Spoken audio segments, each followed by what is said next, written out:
সময় পৰিৱৰ্তনৰ যাত্ৰাৰ যোগেদি আমি অসমৰ মানুহৰ মাজত এখন নতুন বৰ অসমৰ কল্পনা লৈ গৈছোঁ, যি নতুন বৰ অসমত আমি মানৱতাবাদ সৃষ্টি কৰিবলৈ বিচাৰোঁ।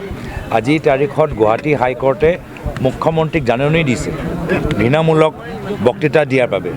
আজি প্ৰদেশৰ মুৰব্বী, তেওঁক আমাক সকলোকে আইন শিকাব লাগে, নৱপ্ৰজন্মৰ মাজত আদৰ্শ হিচাপে নিজৰ পৰিচয় দিব লাগে। কিন্তু বাৰম্বাৰ বিভিন্ন সময়ত সুপ্ৰিম কোৰ্টৰ কেতিয়াবা গুৱাহাটী হাইকোৰ্টৰ পৰা তেওঁক আইন উলংঘনৰ বাবে বিভিন্ন সময়ত তেওঁলোকক জাননী দিয়া গৈছে।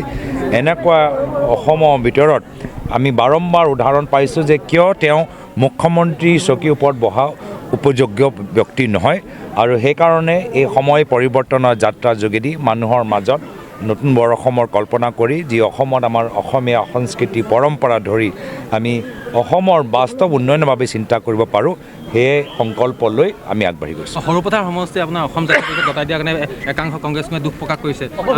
বিভিন্ন জেগাতে বিক্ষোভ প্ৰদান কৰিছে কংগ্ৰেছ কৰ্মীসকলে। দলৰ প্ৰতি তেওঁলোকৰ আৱেগ থকাটো স্বাভাৱিক, আৰু দলৰ নেতৃত্বৰ ওচৰত যদি নিজৰ ক্ষোভ প্ৰকাশ নকৰিব, নহ'লে তেতিয়াহ'লে ক'ত কৰিব? তো নিশ্চয়, আৰু আমাৰো কৰ্তব্য যে তেওঁলোকৰ কথাবোৰ শুনা, আৰু আমিও কথা দিছোঁ যে তেওঁলোকৰ মনোবল আমি দুৰ্বল হ'বলৈ নিদিওঁ।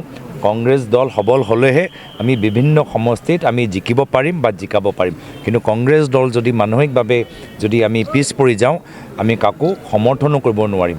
তো সেইকাৰণে আজিৰ তাৰিখত আমি কংগ্ৰেছৰ বিভিন্ন কৰ্মীখিনিক লগ পাই আছোঁ, আৰু তেওঁলোকৰ যে দলৰ প্ৰতি যে কষ্ট কৰিছে, সেই কষ্ট কৰা প্ৰমাণ আমি তেওঁলোকৰ আৱেগৰ ভিতৰত দেখা পাইছোঁ। এনেকুৱা এটা পৰিৱেশ হৈছে যে তৃণমূল কৰ্মীসকলে বিচৰা নাই নেকি মিত্ৰজোঁটটো? আৱেগটো থাকিবই, সকলোৱে নিজৰ দলৰ চিম্বলৰ কাৰণে তেওঁলোকে কষ্ট কৰে, ত্যাগ কৰে, সকলোৱে নিজৰ দলৰ চিম্বল লৈ প্ৰচাৰ কৰিবলৈ বিচাৰে।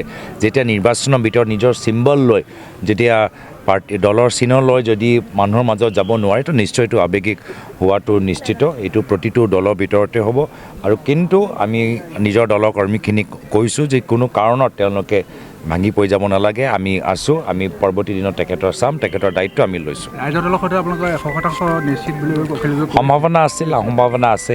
অখিলগগৈয়ে কৈছে যে 12খন বিচাৰিছিল, প্ৰথমে 27খন 25খন, তাৰপৰা 12খন, এতিয়া 12খনটো অংকটো মিলা নাই বুলি কৈছে। মই মিডিয়াৰ সন্মুখত মই কেতিয়াও এইবোৰ চব মই কথা আমি নাপাতোঁ। আমাৰ দলৰ এটা নিয়ম আছে, আমাৰ দলৰ নেতৃত্ব এটা আনুষ্ঠানিক বৈঠক যোগেদি গোটেইখিনি কথা লৈ আলোচনা কৰে।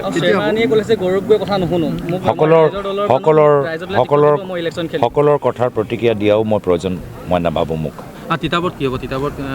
তিতাবৰ আমি কংগ্ৰেছে জিকিব। টিকেটৰ ক্ষেত্ৰত কেনেকুৱা চিন্তা? এইটো মিডিয়াৰ সন্মুখত কোৱা কথা নেকি এইটো?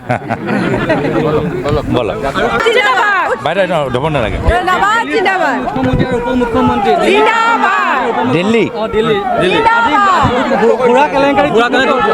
দিল্লীৰ কথা মই ৰ'বা, পিছত মই বাতৰিটো পঢ়িব লাগিব।